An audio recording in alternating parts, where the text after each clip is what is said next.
Hey, beautiful soul. Welcome in for another episode of Spirit Speakeasy.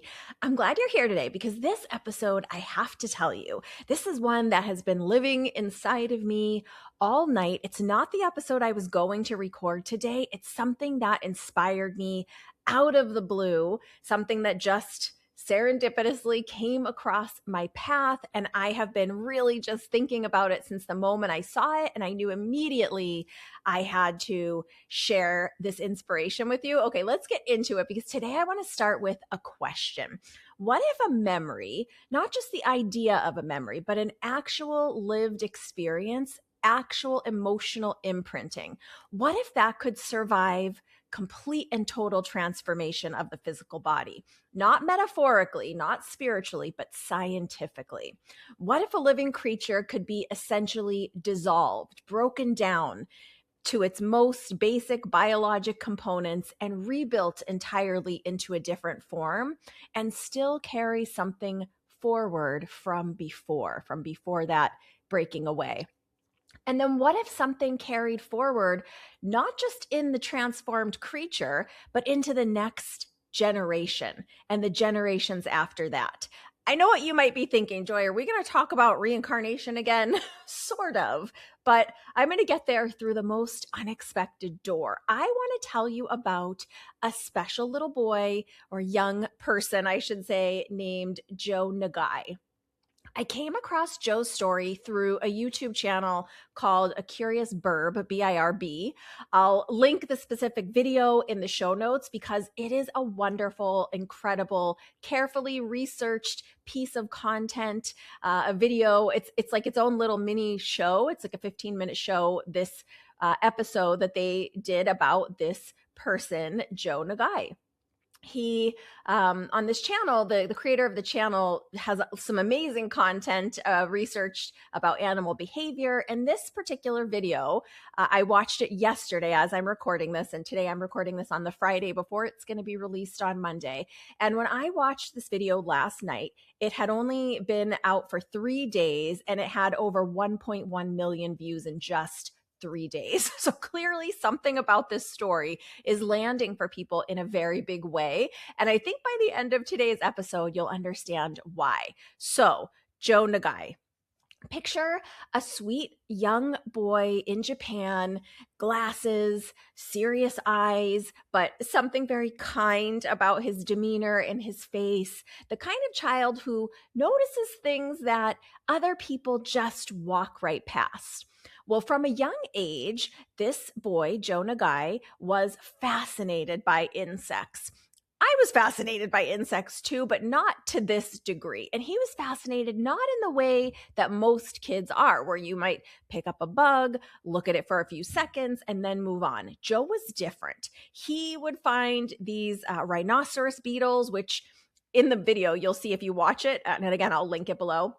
They show these beetles. It looks like a beetle with these rhinoceros horns. So they had those outside where he lived in Japan, and he would watch them for hours battling each other with their insect horns, or there would be dragonflies hovering by a near pond. And instead of just collecting them or taking pictures of them, he would stay, he would observe, he would document, he would watch them for hours and hours and hours, tracking their patterns and their odd behaviors.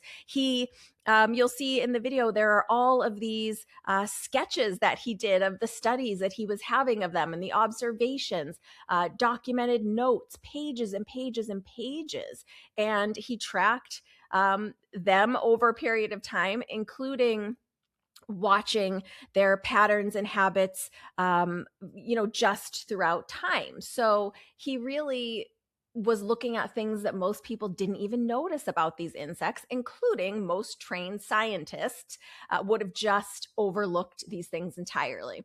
And his very favorite of these insects, above all the others, was the butterfly, specifically the swallowtail butterfly, which is like a really beautiful, large, dramatic, yellow with some black markings, stunning wings. It's a creature that has one of the most radical life cycles in the world. And by the time that Jo was in kindergarten, you guys, he wasn't just watching butterflies, he was doing his own scientific research.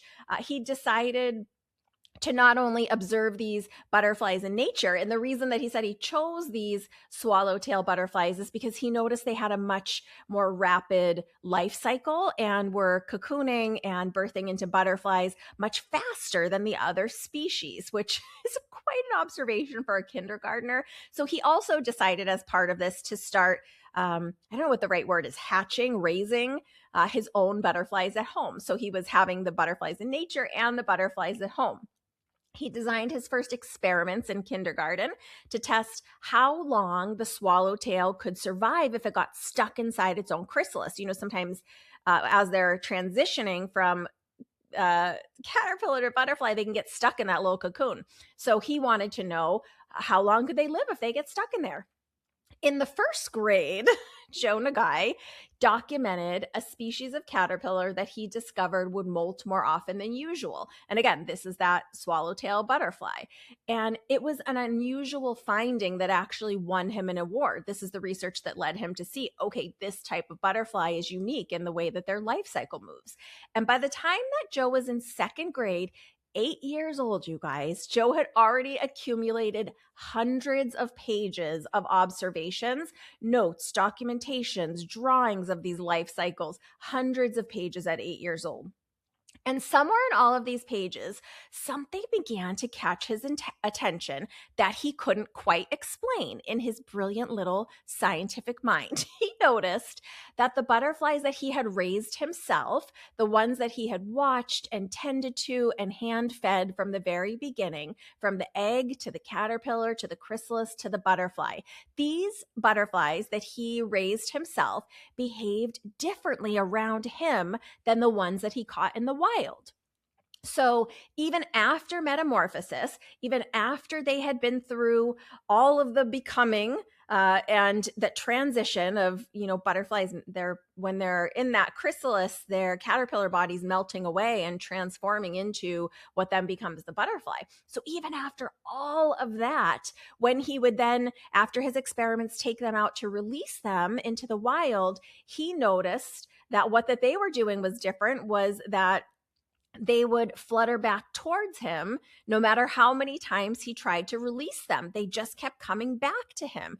And he felt like they seemed to know him. And Jo thought, maybe my friends remember me, because he didn't think of them as a science experiment. He's 8 years old. These are his friends. So he thought, oh my gosh, maybe my friends remember me. And people told him, that's impossible. That's wishful thinking. These are insects. They can't remember you.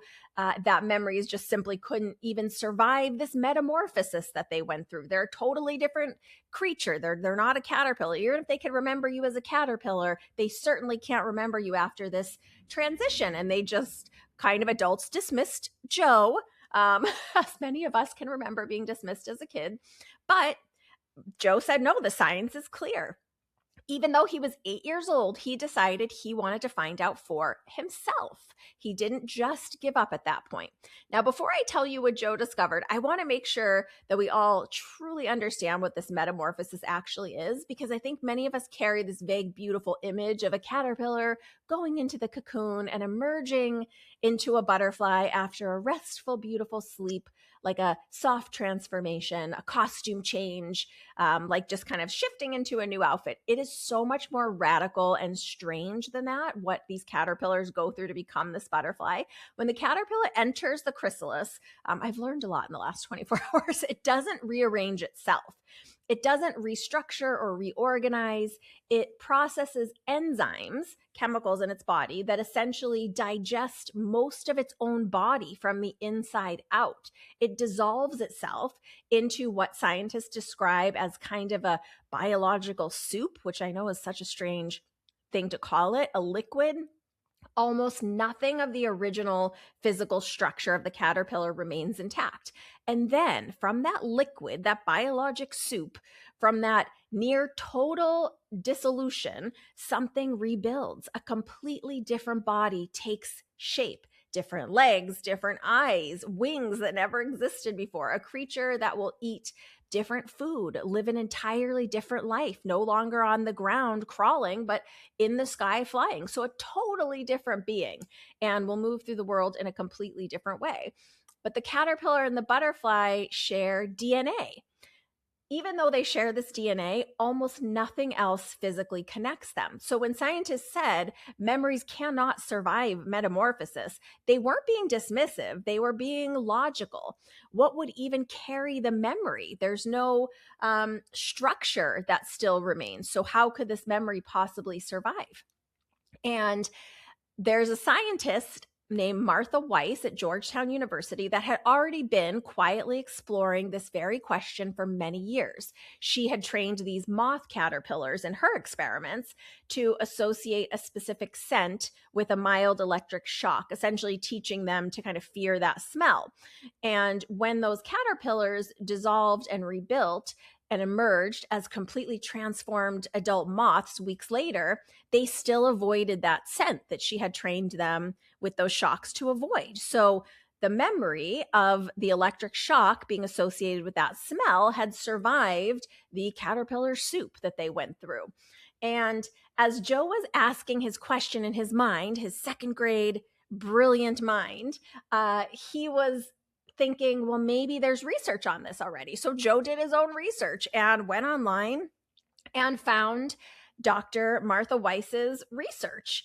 And he was looking very specifically at her papers on butterfly memory, doing what any serious researcher would do. And when he read her findings, something lit him up, because if moths could do this, he thought, well, certainly, why couldn't his swallowtails do this? So in the spring of 2022, he writes to Dr. Weiss and decides he's going to send her all of his current research, all of his data, and he condensed it down to like a 4-page handwritten letter. So this second grader writes this esteemed established scientist at Georgetown this very sweet 4-page handwritten letter, including his data, his research, his drawings, and sent her this large envelope. And he, as he wrote, to Miss Martha Weiss, hello, my name is Jo Nagai. I live in Kobe, Japan. I'm in the second grade. Along with this letter, of course, he had pages of data that he collected over the years. He included photographs of himself, all of this, that original creator that inspired me. It's all in the video, and you get to see her, you get to see him, you get to see this letter. It's beautiful, so highly encourage. So she reads the letter, of course, and thinks like, oh, this is a very cute kid with glasses. And she describes him as like looking through a magnifying glass at his butterflies and 2 pages of data and figures. And he told her he was so impressed by her research that he wanted to replicate it with his own butterflies. And later, there's a bit of an interview in there. Dr. Weiss said it was the most fun letter she had ever received. But this is where Jo's story gets even better, because Dr. Weiss, while she was like charmed, she was like, this is a second grader. This is lovely, but like, okay. She probably assumed, like most people, that an 8-year-old replicating a university level science experiment at home was not going to really happen. So she wrote him back very sweetly and thanked him and suggested that he try something simpler. There was another very basic experiment she had done showing that certain butterflies prefer certain colors. And so she was like, why don't you try this simpler exercise, my dear little sweet second grade friend? And then I love this part. He wrote back and told her that he had already begun adapting her experiment and his home setup, and had started several of the protocols to prepare for the scientific experiment on his own. I love this boy. I don't know him, but I love him. And then he not only did he say like, oh, I've already begun the protocols and I'm setting up the experiment, I just wanted you to know. He then also questioned her methodology. Specifically, he questioned her choice of this chemical that she chose. It was it's called ethyl acetate. And he was like, I don't understand why you use this chemical. Surely you know, he was sweet, respectful, but like, you know, intense when he said it in the way she describes it. Surely you know that this is used in pesticides and this is a common killing agent for insects. And maybe they would have a natural sensitivity to this. Had you considered that? And it's kind of funny because in the interview, she says, like, she kind of even in her reading the email or the letter was like, we did our own protocols and we tested and it was fine. But she had a little chuckle that he even wanted to build on her experiment, and he wanted to use something more neutral to kind of, just in case the caterpillars might have a natural aversion to this like chemical smell or recognize the chemical smell from pesticides. He felt like it needed to be something that was more of a natural smell that they wouldn't have prior experience with or a natural aversion to. And again, she said, this Dr. Weiss, a trained scientist with decades of experience and a high level researcher, later said she felt a little defensive when she had read him being like, why did you use this chemical? And then she admitted, like, well, he had a point. The 8-year-old scientist had a point and improved on her experiment. So she agreed to help him, like with his design of the experiment, so he could do it properly. And over the following months, the two of them, a second grade boy in Kobe, Japan, and a Georgetown professor in Washington, D.C., exchanged ideas regularly. There's some sweet pictures of them in that original video, too. How to adapt her methods for his home setup, some potential improvements that he had wanted to make to her original study, back and forth across the world by mail. And by the fall of 2022, just a few years ago, Jo wrote saying the study was finished. And this time he sent 33 pages of his research. Here is what he had done. Jo raised these swallowtail caterpillars and trained them to associate the scent of lavender oil with a mild electric shock. He also didn't agree with the severity of the shocks that were used in the university experiments and trials. So he wanted to have them a more gentle shock, a more gentle smell. But even in this, Jo brought something the original study hadn't. He didn't want to hurt the caterpillars because remember, these are his friends. He's in second grade. He saw them as creatures that he loved and his friends that he had spent so much time with. So rather than selecting that shock intensity at random or just putting the highest shock, this little machine with the little pads did 15 levels of shock. He started at the lowest possible level and watched and increased it and just like watched them so carefully for any signs of distress. And at only level 4 of these shocks, the caterpillars extend this little, it's like a defensive organ. It's very interesting in the video. It's this little thing that comes out of their forehead. It's kind of looks like a Pokemon character. It's this little orange, it's a defensive organ, and it means that they're starting to feel distress. So at level 4, they were extending that little defensive organ out of their forehead. And he said it was a clear signal that they could feel it, and he stopped right there because he didn't want to harm them. And also, when he was doing the experiment, instead of applying the shock directly to the caterpillars, he put the caterpillar on his little arm and then put the pad on the caterpillar and his arm because he wanted to also feel the shock to monitor, to make sure that it was not at a harmful level. I just am obsessed with this little boy. Hopefully you can see why the story is so incredible, even in this far.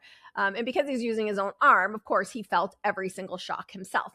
And he also had a control group, like any good scientist would, a group of caterpillars who received no training at all, no exposure to the lavender, no shocks, no training, just a regular group of caterpillars that he was raising for his control group so he could properly compare them. And then he waited and he watched them in their chrysalises. And as part of this experiment, he built this plastic, it's like a maze, almost like 3 tunnels, but they shape like a Y. So one primary hallway that they start in, and then it branches off to these 2 other plastic tunnels that kind of looks like a Y. And it serves as like a maze for them, right? So they start in that initial arm and then that initial hallway, and then it splits into a V, and they either get to choose the side with the little pad of lavender scent or the side that does not have the lavender scent, because the intention is, you put sugar water on both sides. One side has that cotton pad with the lavender, and when they finally emerge from the chrysalis, you put them in the maze and you see which side they go to. The untrained butterflies, the one he didn't do any exposure to the lavender or the shocks, the untrained butterflies, they split 50-50. So in every experiment, 50-50 on either side of that V from the original tunnel, 50% went towards the lavender, 50% did not go towards the lavender, sugar water on both sides. And what happened to the trained butterflies? If the untrained ones seem to have no preference, the trained butterflies, around 70% avoided the lavender arm.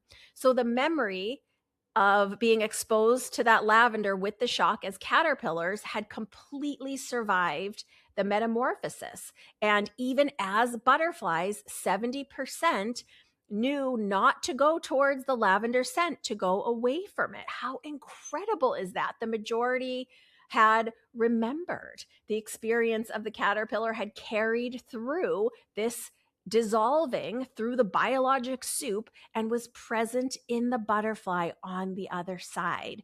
Jo was the first person in the world as a second grader to demonstrate this in swallowtail butterflies in the second grade. This is amazing to me. Dr. Weiss said she was flabbergasted. She was delighted. She was like, oh my gosh, he's a real scientist. He's figuring out new stuff. This is incredible. Most researchers, most adults would have stopped there. That finding alone was extraordinary and won him a lot of awards.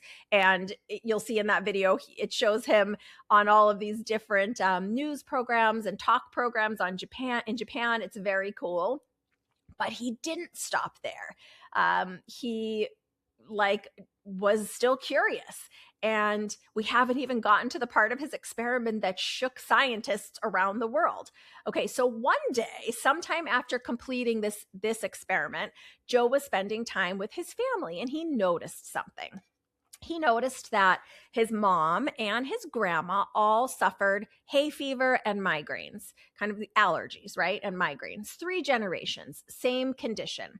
Something neither his mother nor his grandmother had taught him to have, right? This question that I have to tell you made something go very quiet and very still inside of me when I heard it, because this is the question that changes everything. Jo spent the following summer raising a new generation of caterpillars, the offspring of the butterflies he had already trained. So those butterflies from that lavender experiment, they made baby caterpillars, and then he's going to raise them, and he's going to do some experiments with them. These new caterpillars, because they're the next generation, they'd never been exposed to the lavender. They've never felt a shock. They never learned anything about any of this. He hadn't trained them at all because they were brand new baby caterpillars.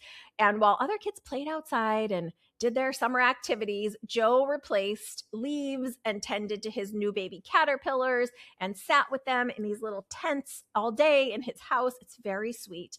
He described them as feeling like his children. And by late summer, they emerged as butterflies. And so he was like, I'm going to do the experiment again and place them in that same Y maze with the lavender on one side and the nothing on the other side, sugar in both sides, to see which side they would go to. And do you know what happened? They avoided the lavender, not quite as strongly as the first generation, but significantly, statistically meaningful. The experience of the parents had left a biologic trace that carried forward without any direct exposure. So only through the biology would these butterflies have known to avoid this lavender. He didn't expose them to it at all. So Jo bred them again. A 3rd generation, grandchildren of the original trained caterpillars, 2 generations removed from any direct lavender, any direct shock. And you know what happened? They still avoided it. They still went away from the lavender, even the 3rd generation, the grandkids of the original experiment butterflies. He also began to notice that this inherited behavior appeared more strongly in the male offspring than the female offspring, a potential gender-linked pattern that he noted carefully, but with the wisdom to acknowledge that his data set was still small. He would need more trials and experiments before he could draw a strong conclusion on this one. He was 10 years old and already practicing scientific restraint. So instead of just going for that conclusion, he was saying, well, this data set's too small. I need to do more controlled experiments. And Jo presented his research at the International Congress of Etymology in Kyoto in 2024. So a big bug convention. He was in the 5th grade at the time. So this would have been last year, or maybe a year and a half ago at the time. Scientists who had spent decades in the field lined up to speak with him at this huge convention. He was invited to present his work privately to the Crown Prince of Japan. And in December 2024, Jo finally met Dr. Martha Weiss in person, his pen pal, mentor scientist, whose papers had inspired him and started all this. The woman he'd written from across the world as an 8-year-old little guy with hundreds of pages of handwritten notes and questions he refused to let go of.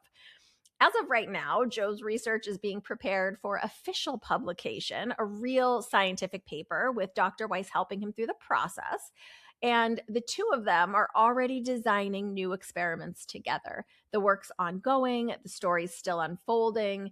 And I just need to pause here because beyond everything this means scientifically, can we just take a moment to be with Jo Nagai, who is a beautiful soul himself? This child, this little kindergartner initially, who noticed something beautiful and refused to be told it wasn't real, who reached across the world to a scientist that was more than 4 times his age that he admired and said, I think you might be onto something, and so am I, and I think I can improve on your research. A little boy who builds mazes out of materials he found at home, who felt every shock himself because he didn't want his caterpillar friends to suffer unnecessarily, who tended to and loved these friends and practiced scientific restraint at 10 years old that many adults wouldn't be able to do. The creator of the video that I mentioned that introduced me to Jo's story said something at the end of the video. It's only like a 15-minute video that I haven't been able to stop thinking about either. He said the whole thing wasn't born out of ambition. This is the part that moved him the most, the creator of the video. It wasn't born out of ambition, Jo's experiments, this wisdom, or the pursuit of scientific breakthrough. It was actually simply a 10-year-old trying to figure out whether his butterfly friends could actually remember him after this metamorphosis. This soul-to-soul connection with a butterfly was what really sparked this whole thing, not an ambitious pursuit. And that is a soul following its own thread. That is pure, uncorrupted curiosity. And what it found was this child in his backyard in Japan, maybe one of the most quietly profound discoveries of our time. Because here's where I want to bring you with me. When I first watched Jo's story, I watched it a couple times. I felt something I can only describe as like a quiet internal glimmer or niggle or nudge or tickle. You know that feeling? It's not like a lightning bolt. It's not loud. It's not like a giant outside revelation. It's more something in you that goes still and soft and says, pay attention. This thread goes further than you think. And my mind, my whole system really started pulling at that thread because what Jo had discovered in his home in Kobe is this: memory, lived experience, emotional imprinting, learned response can survive complete biologic dissolution. It can survive the total transformation of physical form. And it can carry forward not just the same being, but into the next generation. So, just how the baby butterflies were aware not to go towards the lavender, emotions and things that have been learned can be carried not just from one form to the next of this single butterfly, but also into the generations after that. Now, as many of you know, I work with the spirit world. I have for more than a decade. And what I witness in that work again and again is something that deeply rhymes or flows with what Jo found in his butterflies. What carries through from the other side is not the body. It's not the illness, the limitation, the struggle, or the challenges of the physical form. What carries through is something more essential than any of that: personality, love, memory, humor, specific, like, the themness of a person, not a fading recording of someone, not an echo, something present, something alive. Just like Jo's butterfly friends still remembered him after their metamorphosis, so too does our soul continue on and remember us after the dissolution of our physical bodies. This reminded me of a couple of client stories. I'm going to share them briefly. I'm going to keep them general. They're sensitive stories and they're kids' stories, especially inspired by Jo. This first story that really dropped into my mind as I was experiencing this video about Jo and these beautiful, incredible butterflies is this client that I had. I was working with a parent and a grandparent of this lovely person on the other side. And what I came to know that she shared through the reading was that she suffered a lot in her physical body as part of her human experience. She let me know that her mind processed differently, not the typical processing level, that she processed at an age and capacity that was younger than her physical years. So she was processing, I believe it was like at about a kindergarten or just slightly lower cognitive capacity. Although her physical age, she did make it to just before 21. And she also shared that she had a condition from birth, a couple of different conditions that made it very hard for her to control her muscle mobility. So she was in a wheelchair in her life. She really didn't have a lot of ability to control her vocal cords, to communicate in a very typical and traditional way, and to be able to move around and use her body in a typical traditional way. And as a part of all of her medical challenges, she would have different versions of seizures that would happen quite frequently to her. And even though I knew this part of her story, and she did share with her parent and grandparent to just let them know that it really was her, I could also feel her communicating at such a profound level that was not a kindergarten level. It was a wise soul level. And not only did she share the story about the medical part of her experience, but she let me know that she did have quite a sassy personality in life. And she, even though she couldn't maybe communicate verbally in a typical way, she did communicate and she did get her point across. She had a sense of humor. She liked certain people and disliked certain people.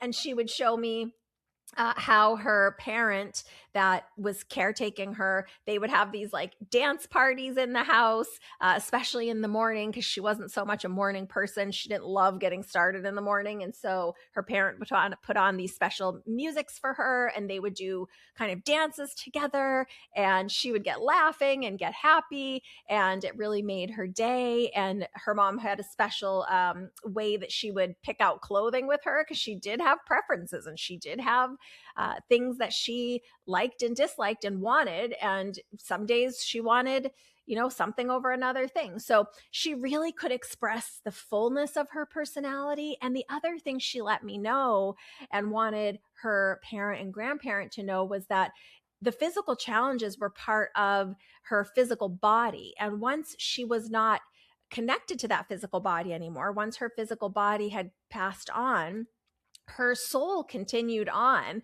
and her soul was the fullness of who she actually was. Just like in Jo's story, the struggle of the caterpillar didn't define what carried through to the butterfly. Something much larger did. The dissolution of the caterpillar wasn't the end of the story. It became the butterfly. And so too with this beautiful girl, the challenges and short and maybe seemingly difficult life that she had here was not the totality of her. She really did have all of these wonderful experiences and personality traits and sense of humor, and the totality of her soul continued on in a much bigger way. And she shared things about her parent and her grandparent, things they had just been talking about, a trip they recently took, a trip that they wanted to take with her, but they couldn't get her medically strong enough. So it really, to me, is such a lovely parallel. And I do feel like Jo's work with the butterflies can unravel. And if we keep pulling these threads, I do believe one day science might catch up with the spiritual work and let us know too that our souls do carry on. Now, I know I talked about at the beginning this reincarnation question. So here's the question that I'm sitting with, that I am inviting you to sit with me or on your own. And I want to be honest with you. I don't have a definite answer. I have my experiences through my work and those of other teachers, but I don't think anyone has a definite, at least not a scientific answer yet. But I think it's a question worth asking out loud and asking seriously. If a memory can survive complete biologic transformation from that caterpillar into that butterfly, if a lived experience can carry forward not just through one metamorphosis, but into the next generation, right? The child butterfly and the grandchild butterfly, or with Jo and his grandma and mom, if things can carry through, if lived experience can carry forward, right? Is it such a stretch to wonder whether human consciousness, human memory, human love, human essence might do something similar? If a butterfly remembers after its transformation from one body to the next, recognizes, even if it's not in a conscious level, something in its soul recognizes, couldn't it then be true that something in us, human beings, a totally different life form, could also do something similar? Reincarnation is one of the oldest spiritual ideas that carries across every major tradition and culture on the earth. So the notion that the soul or consciousness or essence, whatever language resonates with you, doesn't simply end at our physical death of our actual body, but continues, transforms, and potentially enters a new life, a new form, carrying something forward. Science has understandably been skeptical, but, you know, I don't think we have to put that down just because science is skeptical, because how do you design an experiment for something so vast? I don't know, but I think Jo's butterfly experiment could be the first thread in starting to help understand and prove maybe even reincarnation. But Jo Nagai in his home in Kobe with his butterflies asked a smaller version of that question. He asked, can something essentially survive complete transformation in the body? Can it carry forward even into a generation that never experienced the original event? And the answer, at least for swallowtail butterflies, appears to be yes. What scientists are beginning to explore is something called epigenetic inheritance. It's the idea that experiences can alter how genes are expressed, and that those alterations can be passed to offspring generations without any change to the underlying DNA sequencing. It's a relatively young study in science and a still evolving field, but it's legitimate and it's expanding rapidly.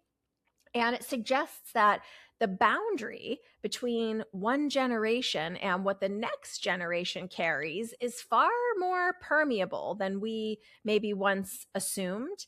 So, for those of us in spiritual communities, this is not entirely surprising. In spiritual work, in many traditions, we teach that we carry on not just our own soul's history, but the imprints of our ancestral line, right? That ancestral healing. The patterns that held in the family can be transformed by one person willing to look at them clearly. That healing work done in one generation can ripple forward into the next. I believe it can also ripple backwards into the former generations. But what Jo's butterflies opened up, at least for me, sitting quietly with this, is something even bigger than ancestral patterns. If memory and experiences can survive the complete dissolution and rebuilding of the physical body, if they can carry forward into generations with no direct experience of the original event, then the question of what happens to human consciousness after death of the physical body starts to feel less like a matter of faith, right, for the faith community, and a little more like a genuinely open scientific question. I'm not saying Jo proved reincarnation. He didn't. He proved something about butterflies, but I'm a medium and I can tell you what I have witnessed. And, I think about another kiddo that I worked with early on in my work. I often don't remember my readings much later. Usually, if I have a few clients in a day, by the end of the day, I may have forgotten even the first session that I had. But there have been a few sessions or clients or spirit loved ones that stay with me over the years in my heart and in my memory. And I'm thinking about another little person that also crossed over very unexpectedly. And this young boy also passed away in an accident on a beautiful, perfect day out of nowhere. And it was a vehicular accident, and no one else in the vehicle passed away. But in this family group reading, this young person came through with ease and with humor and with wit and charm and everything that he was in his uh, under 10 years of life that he got to experience in that body on this planet. And he came through in so much fullness. Um, and he did acknowledge that, you know, his parents had been with him in the vehicle and siblings, and he was the only one that was traumatically wounded. And they did take him to the hospital. And in helping me understand that scene at the hospital, he was really just acknowledging all of the trauma and hurt that each of his family members were experiencing through this, but also was sharing that the trauma didn't define what he carried through to the other side. The trauma was part of his human experience, but something much larger carried on. Just like Joe's butterflies didn't carry the shock of the experiment into the next generation. They carried something older and deeper, something that persisted not because of a painful experience, but in spite of it. And that's often how I feel the loved ones who have these more tragic, traumatic passings. They don't carry scars from those passings on their soul, just like this boy that came through or communicated to his family about this accident that took him to the other side. He acknowledged the accident, but it didn't scar his soul. It wasn't a part of defining what he was able to experience on the other side. If anything, he came through with playfulness and a little bit of sarcasm, even. He was quite intelligent. He was the youngest of the siblings and was in the reading, even giving me details, sharing details with me about his siblings, like teasing his siblings and giving them a hard time. And he acknowledged that one of them had recently started playing an instrument, like a school, you know, how school sometimes lets kids play instruments, and he was teasing them because he was like, they're not very good yet.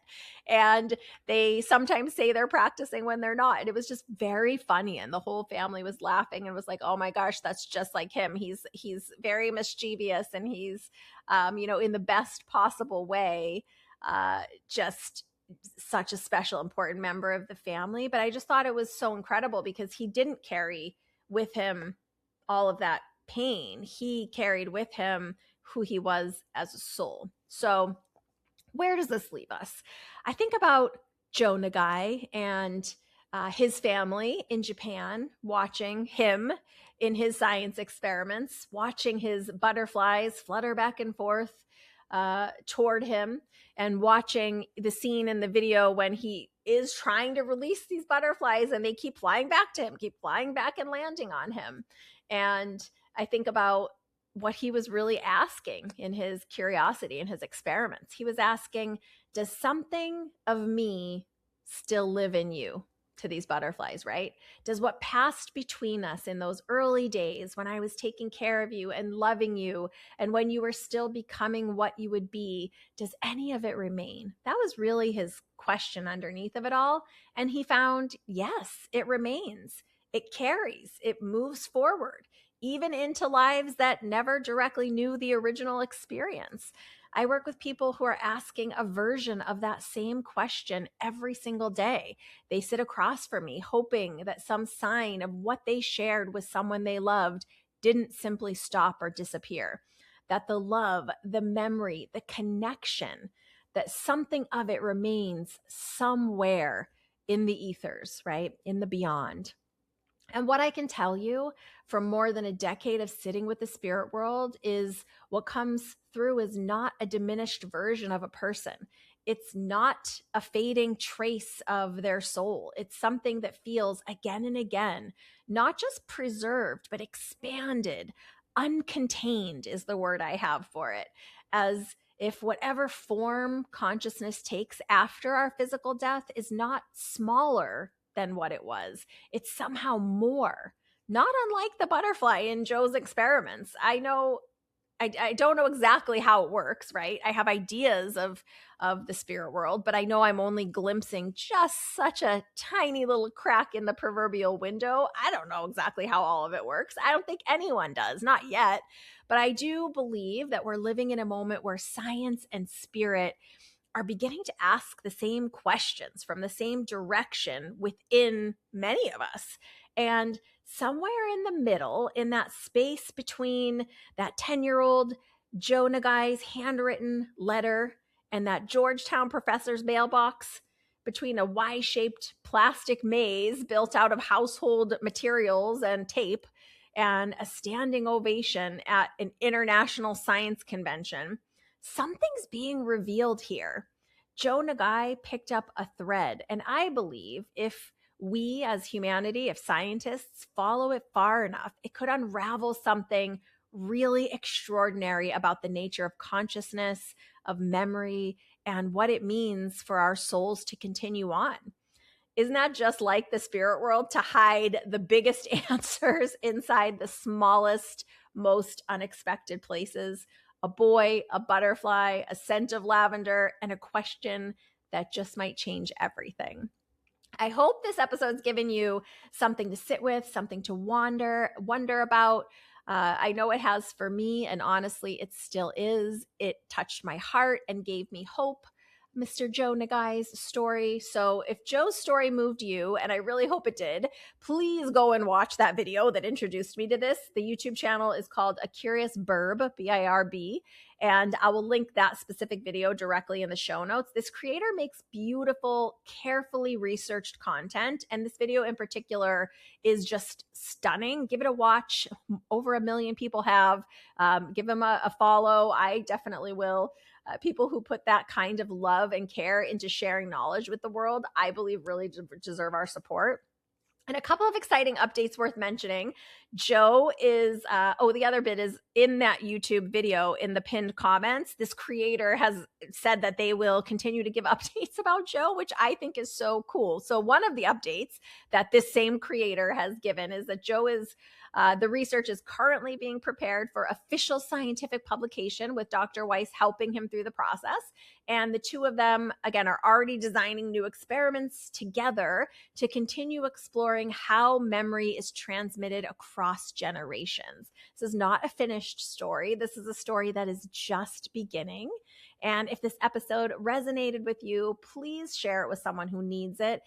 Someone who's curious, someone who's grieving and wondering, someone who's always had a quiet feeling that there's more going on than what we can see, or even just someone that needs a little hope or inspiration. I certainly needed this because I believe there is more going on than what we see. I think Jo Nagai might be helping us prove it.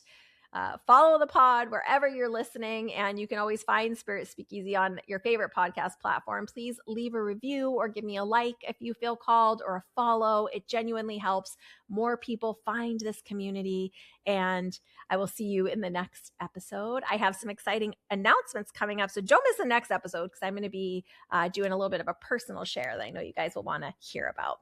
And let me know if you are really excited to learn more about how our soul continues on. I'm wishing you a flood of butterflies and inspiration in your life, and I am hoping for a flood of butterflies and inspiration in my life.